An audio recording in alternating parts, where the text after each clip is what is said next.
soo dhawaada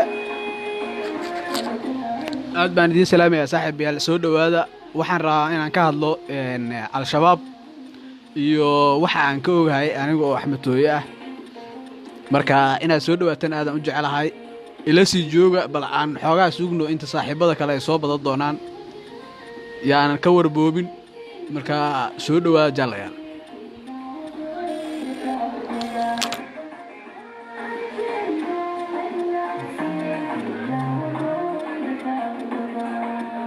sii share gareeya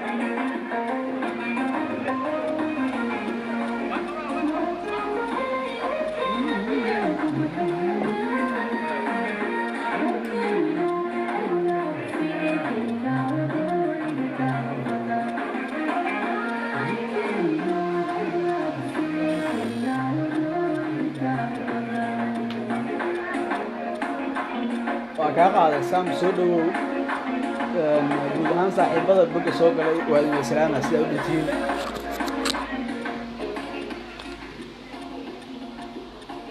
barnaamijkeenan waxa weeye aan hore u galayna waxaad dhegaysanayseen fanaanada laga daba dhacay kaafi xurmo oo heeseedu la yaab leeyihiin aadaan u salaamaa waxaan rabaa inaan ka hadlo al-shabaab iyo weliba waxaa ka taqaanid horta bal al-shabaab maadaama anugu dadka gudaha jooga aan ka mid ahaa aadna uga warhayay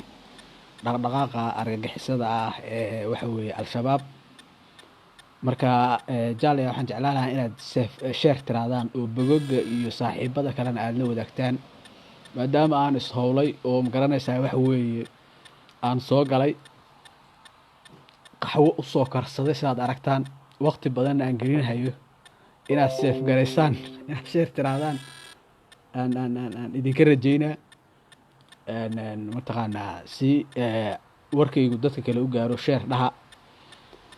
marka baalka macruufna kuma ihi oo dadka yaqaano oo si wanaagsan uma aqaano hayeeshee waxaan isku dayi doonaa bal inaan magaranaysaa ka soo baxo aqoon badan uma lihi marka waxaan rabaa inaan ka hadlo saaxiibayaal al-shabaab horta anigu gudaha intiina ay taqaanaa ma gudaha markaan joogo wariyaan ahaan jiray weli waxaan ahaan jiray dadka sida fiican uga warqaba shabaab iyo argagixisada iyo warkoodana raadiya waana ka soo baxsaday oo nafteedaan kala soo cararay marka halkaan markaan imidna aadan u dabagelayay shabaabka arrintooda aadan uga warhayay wararkoodan ka warqabay xaaladoodana aadan uga warhayay marka inta badan lama wadaago oo bulshada inta soo hadlo ma garanaysaa waxa weeye idiima soo bandhigo laakiin waxaan jeclaystay maanta inaan bal horta shabaab ka hadalno shabaab iyo dowladda federaalka ah ee soomaaliya isku haya maxay ku kala duwan yihiin maxaa farqiga u dhexeeya shabaabku maxay dowladda kaga horeysaa dhulka shabaabka uu ka taliyo sida uu muhiimadda u leeyahay dhulka shabaab gobollada ay ku fadhiyaan waxyaabahaasoo dhan baan ka hadli doonaa horta marka ugu horeysa waxaan ku hormaraa qaybta broboganka oo ma garanaysa al-shabaab ay fidiyaan shabaab horta waxay leeyihiin 10 radio oo FM ah gudaha Soomaaliya 10 radio oo FM ah ayay ku leeyihiin deegaamada ay maamulaan oo waxa weeye bulshada tawjiih wax af Carabi lagu yiraahdo ayagoo isticmaalaan oo ah jihaynta bulshada oo siyaad bar xilligiisina hanuuninta dadweynaha la dhihi jiray sameeyaan waana arrin khatar ah oo intiina fahmi kartaahi aad khatar u ah marka brobogankan markaan ka hadlaa wax badan waxa aan isku dayi doonaa in waxyaabaha raadiga ah ka maqashaan oo la soo koobo inaan shabaab gudaha u galo oo aan ka sheekeeyo barnaamijkana qaab cilmiga aan uga hadli doonaa ma noqon doono mid aan anigu laftigeygu cod dheer ku hadli doono oo aan qaylinayo marka waxaan jeclaan lahaa inaad dhuuxdaan micnihiisa al-shabaab 10 radio ku leeyihiin gudaha raadiyaasha ugu caansan waxaa ka mid ah raadiyoga la yiraahdo al-furqaan iyo radioga kale ee la yiraahdo al-andalus waa laba raadiyo oo waaweyn midka al-furqaan wuxuu iska dhigaa inuu xoogaa madax bannaan yahay siyaasiyiinta iyo dadka qaar u wareystaa isagoo oo wardoon ah weliba oo sidaad ka warqabtaan had iyo jeer journalistuhu ma ahan mid madax bannaano kooxo kale iyo waxba la xiriiraa wardoonna kama marnaba caalamka oo dhan waa lagu yaqaanaa marka raadiyaha al-furqaan sidaas uu iska dhigaa laakiin waa raadiyo al-furqaan waa raadiyo ay leeyihiin kooxda al-shabaab raadiyaha tooska u taageera al-shabaab ee aan gamban ee warkooda soo tabiya waa raadiyaha la yidhaahdo al-andalus oo ay ugu macdareen andalustii beriga hore dhinacan Spain iyo taariikhda hadda taqaanaan. dhanka kale waxay leeyihiin al-shabaab warbaahin la yidhaahdo al-kataa'ib oo soo tabisa videowiska filimada waxay filimaan kasoo duubaan dadka isqarxinaya qofkan isqarxin ayaa video laga sii duubaa iyadoo oo la warsanayo bal ka waran sideed u aragtaa aakhiraad aadaysaa dadka ka tegay sida islaamka ay halkan aad uga tegay sida maxaa kula daarmaysaa gaalada wax noocaas ah oo nimankaani aad u dacaayad badan yihiin waa dacaayadooda waa halis marka si waxay kaloo sameeyaan barnaamijyo kale oo videos ah ayay inta jarjaraan oo caalamka ay ka soo qaadaan oo ma garanaysaa waxa weeye ay ku tusayaan in dhibaato lagu hayo islaamka ayay tajiiha siyaasiga ah ee islaamiga ah ee al-shabaab al-kataa'ib way ka qatarsan tahay raadiyaha waxaa jira marka kooxo inta u aruuriyaan dhalinyarada deegaamada ay ka taliyaan in videos ay daawasiiyaan qof isqarxinaya qof isdilaya ujeedooyinka loogu talagalay siyaasadda isqarxinta waxaasoo dhan in laga dhaadhiciyo nimanka la yidhaahdo dadka deegaamada ay maamulaan qolada argagixisada ah ee al-shabaab marka dhinaca warbaahinta aad ay uga horeysaa dowladda waxaa ka warqabteen raadiyo muqdisho iyo tv inay leedahay tv-ga barnaamijyada ee raadiyaha ka baxa wax hanuunin dadweynaha ka mid ma aha warar caadi ah barnaamijyo waraysiyo wax noocaas inay yihiin oo barnaamij dhammaystiran oo bulshada ay wax ka faa'iida inuusan jirin marka laga hadlayo radioga iyo tv-ga hadda muqdisho ay ka shaqeeyaa raadiyahu laakiin tv-gu meelo badan u gaaraan laakiin barnaamijyadii loo baahnaa inaan laga sii deynin oo nimanka ay ishayaan ee al-shabaab barnaamij ku wajahan oo shacbiga loo tawjiihinayo inuusan jirin iyo weliba inaan ma garanaysaa shabaabka laftigooda baqashada shacbiga ay ku hayaan aan laga dulqaadin ayaan ma garanaysaa waxa weeye raadiyaha xaggiisa waa sidaa marka waxaan rabaa inaan ka hadlo nimanka la yidhaahdo al-shabaab bal aduu aqoonta u leedahay al-shabaab dhulka ay ku fadhiyaan markii 2011 ay durqeen oo ay ka kaceen dhulka gaar ahaan magaalada muqdisho ay ka kaceen waxay tageen dhulka qaybihii ugu muhiimsanaa xuduudaha gobolada ayay tageen al-shabaab tusaale markii ay ka baxeen xamar waxay tageen ilaa ceelasha biyaha way sakadeen afgooye hadda markii la fiiriyo waxay ku jiraan ilaa jandhaale aagiisay gadaal uga bixeen shabeellada hoose waxay xoogooda joogaan meesha la kuntuwari ilaa sablaale aagaasoo dhan bay fadhiyaan waxay baneeyeen marka iyo magaalada madaxdaas ciidamada amisom oo socdaa tagay dibna uma sii dhaqaaqin hadda marka la joogo meesha la yiraahdo xamar waxa ay ka soo galaan balcad inta ka dhaxaysay xamar way ku jiraan xoogayna ku leeyihiin wayna fadhiyaan nimanka al-shabaab waxa kale fadhiyaan walaweyn markii laga gudbo oo la gaaro ilaa buur aadkiisoo dhan ay ku fadhiyaan dhul weyn oo isku xeeran ayay magaranaysaa waxa way joogaan halkaas waa shabeellada hoose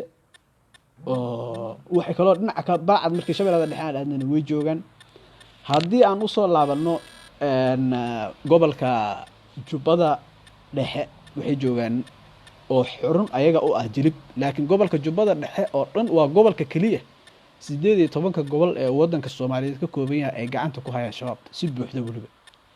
waxay gacanta ku hayaan Bu'aale oo caasimadii magaalada madaxda gobolka ah jilib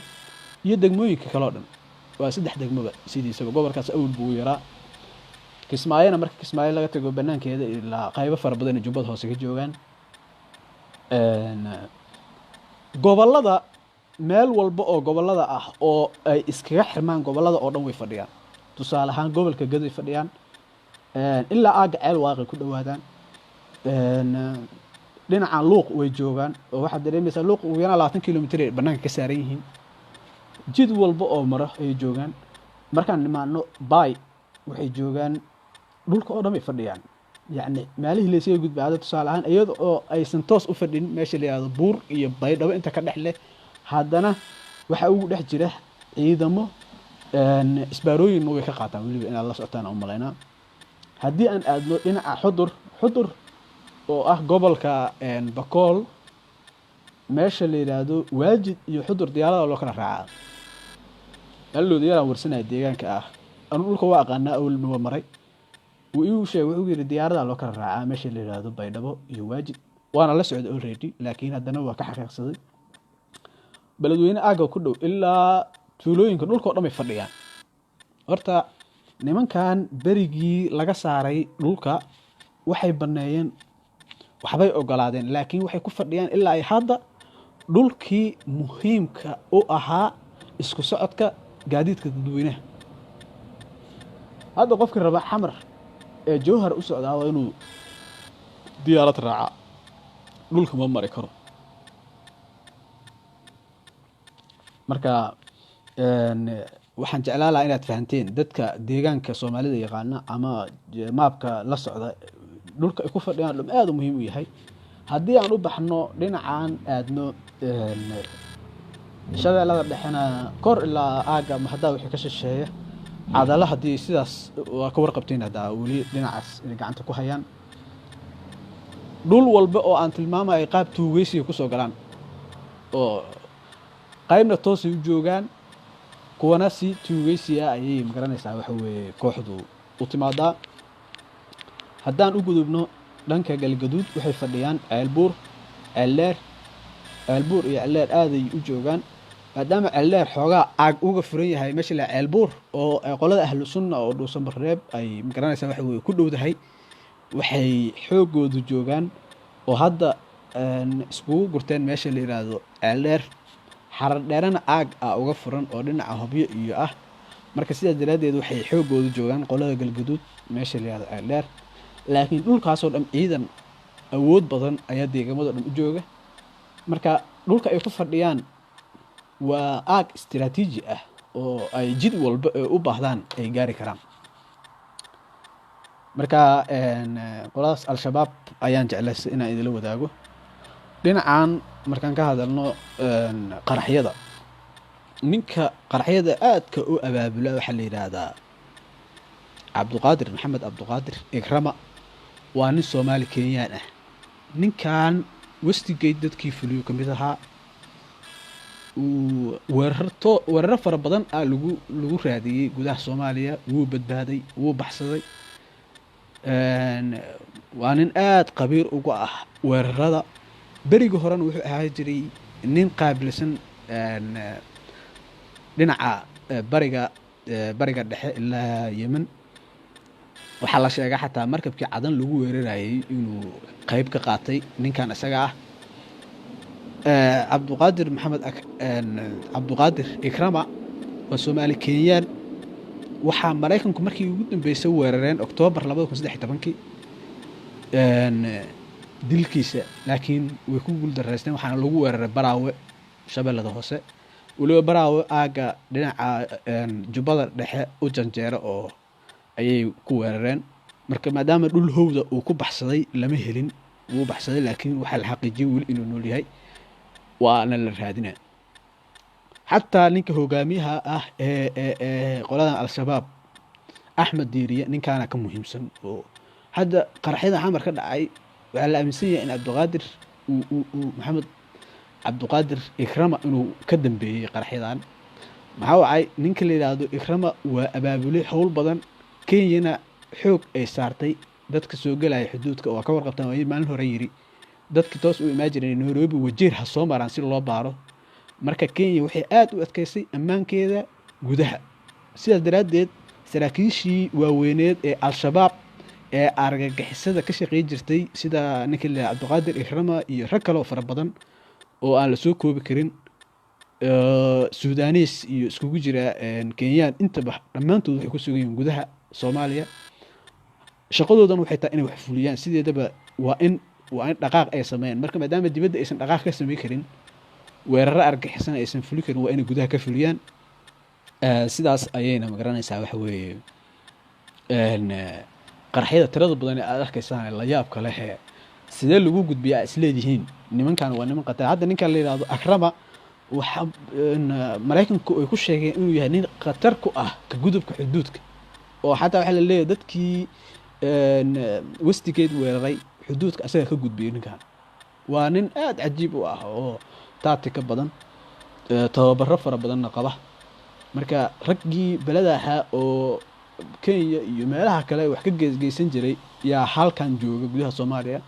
kuna soo arooray xoogooda nimankan waxay fadhiyaan meesha la jilibay fadhiyaan waa meesha oo ninka la yiraahdo Axmed Diiri iyo waa dhulkaas aaga waa dhul hawd ah oo kayn ah oo magaranaysa wax lagu dhoomo karo oo qofkii rabo uu ku baxsan karo shabaab marka waxaan rajaynayaa inay wax ka fahanteen nimankan waa niman dacaayad badan aad u orod badan dhalinyaro fara badan ay qortaan ciidan fara badanna magaranaysa waxa weeye shabaabku waa leeyihiin wali waxa hadda ay isku dhurteen shabaabku inay qortaan dhalinyaro ay ugu talagalaan ay isqarxin dhalinyaro isqarxisa inay qortaan maadaama aan baahiba loo qabin ciidan aag dagaal ka dagaalama shabaabku dhulka ay ku fadhiyaan dhul yar oo istiraatiiji ah oo saan ku sheegay gobolada sida isku xigaan tusaale ahaan gobolka Jubbada Hoose iyo Jubbada Dhexe isku xilkooday fadhiyaan Jubbada Dhexe iyo Gaday fadhiyaan Gada iyo Baay fadhiyaan Baay iyo Bakool fadhiyaan Bakool meesha la Hiiraan fadhiyaan Baay iyo Shabeellada Hoose fadhiyaan Shabeellada Dhexe Muqdisho yani meel walba istiraatiiji oo wada ka gasho way joogaan haday se toos u joogin waxay joogaan meel inta aag ku gambadan ay soo weerari karaan hadda tusaale ahaan wadooyinka joogaan walaweyn oo kale ma joogaan magaalada haddana sidaas oo kale tixsiile joogaan oo dhinaca afgooy xigta dhinaca kale oo markii beledowlada la dhaafana way fadhiyaan oo ilaa buur laga gaarayo dhulkii baadiyaha oo dhan way ku jiraan marka xaqaasi waa awoodooda dhaqaalaha marka laga hadlo nimankan balaayada ah sideedaba hadda dagaal maqashaan iyo arbush iyo balaayo dhan waxay ka bilaabataa dhaqaalaha jeebka money lacagtu way hadlaysaa lacagta ninka haystaa isaga wax walba u ahaadeen waxa ugu daran oo waxa weeye shabaab lagu la dagaali karaa waa in dhaqaalaha laga jaro haddaan dhaqaalaha laga jarin oo xoolaha ay haystaan ay sii haystaan maalinta ka dambayso sii wadaysanaya shabaab waxaa aad u taageera oo dhaqaale siiya ganacsatada Soomaaliya joogta gaar ahaan shirkadda argagixisada ah ee aad wada taqaanaan ee telefoonadooda iyo dadka dhan ay wataan oo leeyahay Hormuud shirkadaas waa shirkad argagixisa anigu dhowr jeerna waa ka hadlay dad kale oo aan fikir wadaagnahay oo aan sheekaysano Soomaaliya iyo gudaha sida u aragtaa oo islaam iyo gaalba leh waxaan ku iri Hormuud hadaan laga qaban bulshada dhibaata garanaysaa ay u soo foolday shirkadda Hormuud si toos ah iyo si dadban u taageertaa argagixisada al-shabaab si aan gabasho lahayn oo baqasho lahayn ay u taageertaa dadka ay rabaan inay dilaan shabaabka telefoonka Hormuud meeshu joogo ka ogaanayaan ugu tagaan ku dilaan haddii qofka ay u soo hanjabaan oo anta u tagta aad tiraahdo telefoonka iga saacid nimanka la yiraahdo argagixisada al-shabaab ay soo wacay taageero iyo saacidaad mid ma jirto cid walba gudaha joogta intaas hoose waa wax shacbiga caadiga ah ay og yihiin shabaab argagixisada ugu weyn ee maaliyadda ku taageertahay waa nimanka la yiraahdo Hormuud marka ujeedada ay ka leedahay kulli waa arrin kale argagixisada al-shabaab muddo dheerna way taageeraysaa waa sababta shirkadda Hormuud anteenooyinkooda ay u weerartay Kenya ayaa shirkadda Hormuud anteenooyinkooda u weerartay xuduudka ku yaala oo ka warqabtaan warkeeda dhageysateen warka aanu dhageysateen ayagoo cabaadaya oo la anteenooyinana la ka jabshay iyadoo Hormuud leedahay waad ogeydeen laakiin waa in hoos loo fiirshaa nimanka argagixisada taageera ee al-shabaab waa Hormuud shirkadaha argagixisada ee gardheerayaasha wahabiyada oo dhan taageerta Hormuud taageeraysa argagixisada maadaama ay haystaan telefoonka dadka Soomaaliya jooga ma yaqaanaan inta badan EVC wax la yiraahdo waxa jira telefoonka oo lacagta la iskaga diro telefoonkaas lacagta ku isticmaalaan dadku way ku hanjabaan waxay yiraahdaan baadda inta noocaas oo lacag noocaas dad soo dhiibay oo ku dileynaa ganacsigeedana busheynaa sidaas baa yeelinaa telefoonka laga soo wacay waa Hormuud cid walba oo magaranaysa hadda qaraxyada xamar ka dhacay dadku ma aha inay bilaash u hooyaan waa in meesha wax ka jiraan nabarka ay taabtaan ma aha in adiga aad sugtid walaalka in la dilo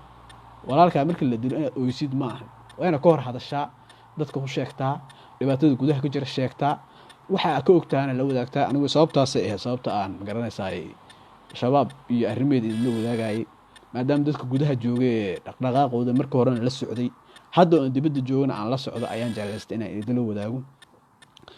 haddaan ka hadalno ninka la yiraahdo farmaajo dad fara badan waxa arkay reer muqdisho oo farmaajo aad u dacaydeynayo oo waxbuu ka qabo amaanka farmaajo amaan loo dhiibay nin dibadda ka yimid oo Mareykan ka yimid oo madax loo doorto ahaa dadka gudaha joogay idinka oo dooran nin dibadda ka yimid Soomaaliya dooran maxaad u eedeynaysan qofka farmaajo tan kala sam wuxuu amaanka ka qaban karaa marba hadii al-shabaab meel walba ay fadhiyaan farmaajo iyo shakhsiga kale Soomaaliga hay yimaada iyo hadaan unugu imaadaba waxba kama qaban karno waa in shabaabka tiirarka lugaha ay ku taagan yihiin ee argagixisada ah ee ganacsatada ah iyo nooc walba yihiin waa in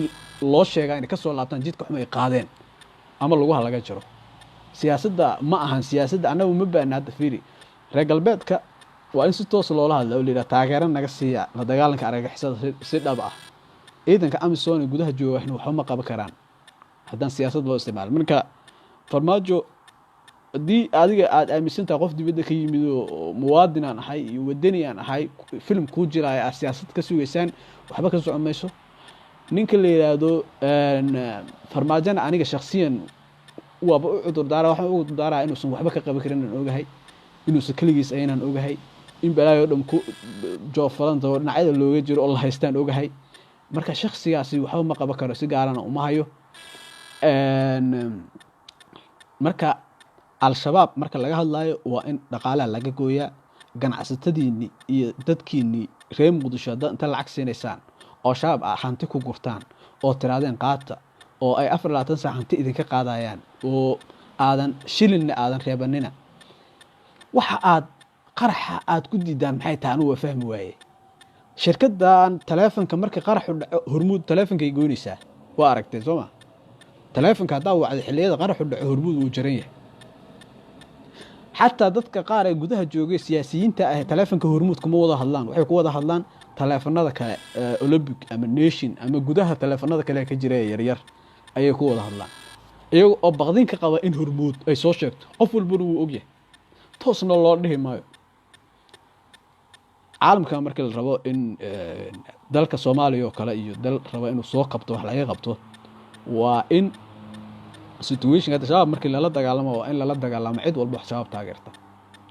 argagixisadu ay ku ka tahay sida hormuud oo kale cid walba oo ganacsata ah oo garweyne ah waa in waxa weey sida shabaab loola dagaalamo haddii aan sida shabaab loola dagaalamayo ganacsatada iyo dadka tijaarta ah ee malaayiinta dollar siinaya waxba ka socomayso sanadka hore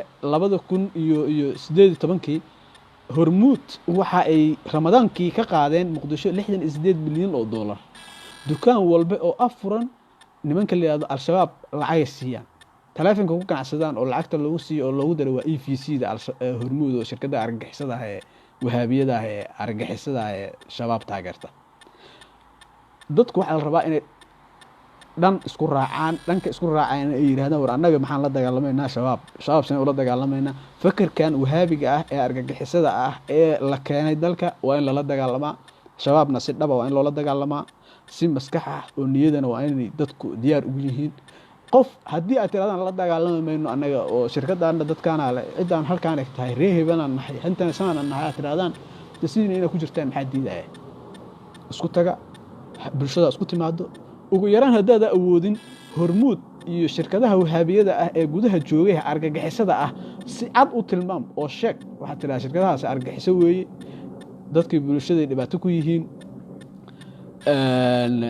waxa qabto sheeg hala aamusin hala hulaban hadhowna ha oran dadkayga laay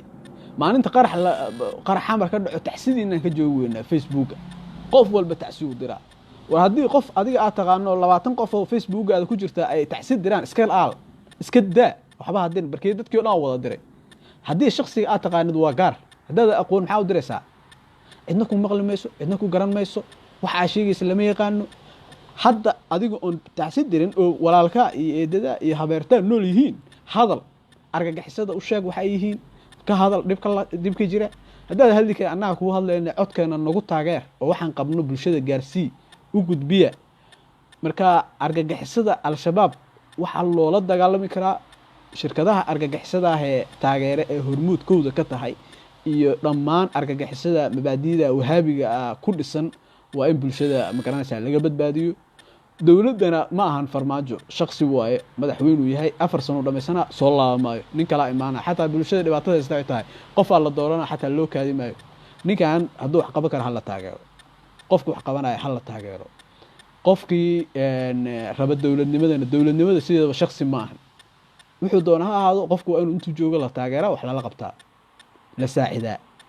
markii uu ka tagana meesha magaranaysaa ka baxaa. qolada anu waxaan qabaa argagixisada ah ee shabaab ka soo baxsada xil sare oo nabad sugidda iyo la xiriira inaan loo dhiibin, si magaranaysaa waxa weeye ammaanku usii xumaanin. haddii markaa loo dhiibo dadku deegaanka gudaha jooga kolley ay ku qancaana anugu waxba kama qabo, laakiin waxaan qabaa in qofkaas la ogaado waxa uu yahay, ugu yaraan koorsooyin la siiyo, loo sugo muddo, ama shaqaale hoosaad laga dhiso, laakiin in darajo sare la gaarsiiyo marnaba ma qabo. dadka gudaha jooga sida u arkaan ayna ku xiran tahay xukunka qofka markaa ku fadhiya. halkaas waxaan ugu gudbaa ninka leeyahay farmaajo iyo siyaasadda Soomaaliya. marka al-shabaab waa anigii barnaamijka intii hore ka hadlay, dacaayadda ay fuliyaan oo barnaamijka al-kataa'ib iyo barnaamijyadaasoo dhan waa barnaamijka dhalinyarada ay kusoo jiitaan. marka dowladda federaalka ana hal la gaarsiiyo warka la xiriira inay dacaayad sameeyaan oo dhalinyarada iyo bulshada kasbadaan. bulshada shabaabka maalin walba lacagta u diraysa ee baadda ah laga qaadana laga dhaadhiciyo in magaranaysaa waxa weeye laga dhaadhiciyo inay baqdinta iyo cabsida ka haysa shabaab. qofaa dukaan isagoo jooga laleeyahay intaasoo lacag haddaada soo dhiibi waa ku dilayna buu diraa. weliba waxaa dhacda hadda ka hor in shabaabka laftigooda dadaan ahayn ay dad lacag ka qaadeen, la ogaaday dadka lacagta ka qaadeen, inta daba galeen ay markii dambe soo qabteen oo dadan shabaab ahayn inta sheegtay yiraahdaan no shabaabaan nahay, lacag xataa la siinayo. baqdinta ay qabaan xataa u sugi maayeen, fiiri maayeen taleefanka ayagu ma yahay. waagi dambe hormuud in xiriir la yeesheen oo toos u sheegto oo tiri wax weeye annagaa naqaana taleefanka al-shabaab haddii lagu soo hanjabo shabaab inuu yahay ku cadaynaynaa. yacni qofaa wuxuu ku doodaa hormuud sababta ay shabaab xiriirka ula leedahay wax kale ma ahane dantaa ku kalifaysa, anteenooyinkoodii jidadka ka yaala, dhibaato fara badan oo ammaana haysata. saas daraaddeed shabaab in xiriir la yeelato oo ay la shaqayso way ku qasban tahay. dadaasaas ku doodaya marnaba ma qabo. gudaha ammaanka marka laga shaqaynayo waa in gacanta lagu hayaa isgaarsiinta oo telefoon walbo lagu hadlaa la ogyahay. marka waa ogaayay gudaha wax badan oo aan ka suurgelin waa jira, laakiin in dowladda la taageerana waa qabaa. argagixisada al-shabaabna la dagaalankeeda in loo midoobo. qofkii aan magaranaysaa shabaab toos u abaari karin, shabaab ilaha ay ka qaraabato oo ganacsatada ah ee xoolaha siiya hala la dagaalamo, hana loo sheego inay qaldan yihiin, jidka ay ku joogaan uusan ahayn mid sax ah. jaalayaal, saaxiibayaal, waxaa aada ugu mahadsantihiin inaad ii timaadeen, ila joogteen, ila casriyeesheen oo aada casriyaha qaxwada ah normal shaax buu ahaa aad ila cabteen. marka aad baan magaranaysaa ugu faraxsanahay inaad ii timaadeen, waana idin salaamahay. aad baan idin salaamahay jaalayaal.